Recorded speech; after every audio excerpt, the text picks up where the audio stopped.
One common dismissal of antinatalism that I feel is worth addressing goes something along the lines of, oh well, if my child's life ends up becoming too irreparably burdensome for them to handle, then they can always put an end to it by killing themselves.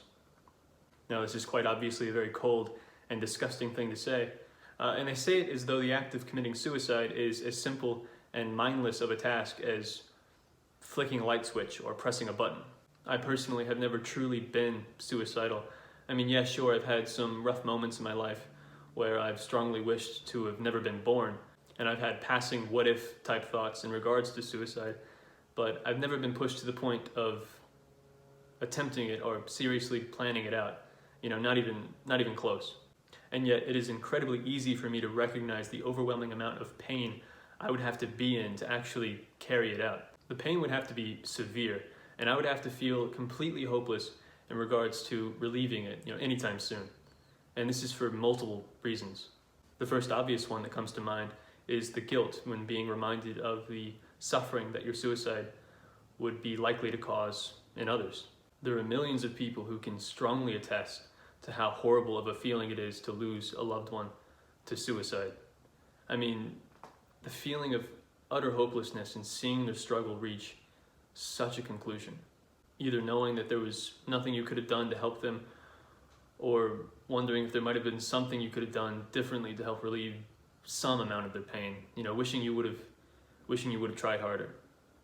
Another frequent reason people struggle to bring an end to their lives is a fear of death, along with the fear of what could be waiting for us on the other side. It's quite common for a fear of hell to exist in the minds of adults who grew up religious and have long since abandoned their faith. Now, many religious people would attempt to explain this fear by stating that deep down you still know that the possibility of eternal hell upon the time of death is a very real possibility, something that you should be concerned about.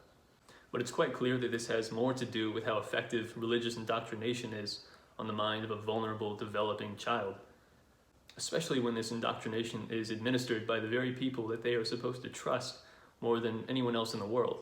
I mean, it should come as no surprise to anyone that repeatedly reminding your child of the risk of eternal hell is very likely to fuck with their heads for many years to come. But it is worth noting that no one truly knows with absolute certainty whether or not consciousness does completely cease upon the time of death. It should be obvious that all of the gods conceived by man are fictional, but there isn't any way to prove that there isn't some sort of metaphysical quality to life.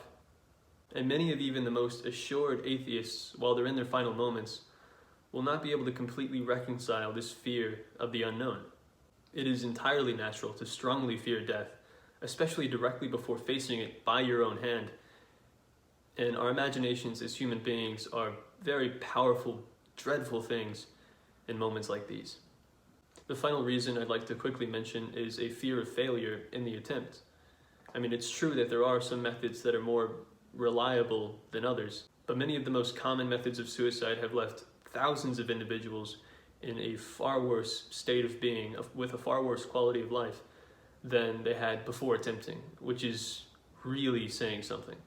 And regardless of when or what your child's reason for checking out early is, whether it's your son at the age of 33 after having suffered with a mental illness like schizophrenia for over a decade before finally deciding to put the barrel of a shotgun into his mouth, or whether it's your daughter at the age of 53 after slowly struggling with terminal cancer for years, finally deciding to take her own life instead of living out the terribly painful couple of months of what would have been left of her life. I mean, just think about how much agony your son or daughter would have to be in to be able to violently bring their life to an end, to completely give up on making it through just one more day, to put an end to the one thing that we as human beings desperately and instinctively cling to the most. And think about how easy it is to prevent your potential son or daughter from ever having to make such a heart-wrenching decision, from ever having to experience the amount of suffering necessary to pull the trigger. And finally, give some very thorough thought to what in your mind justifies this very real risk.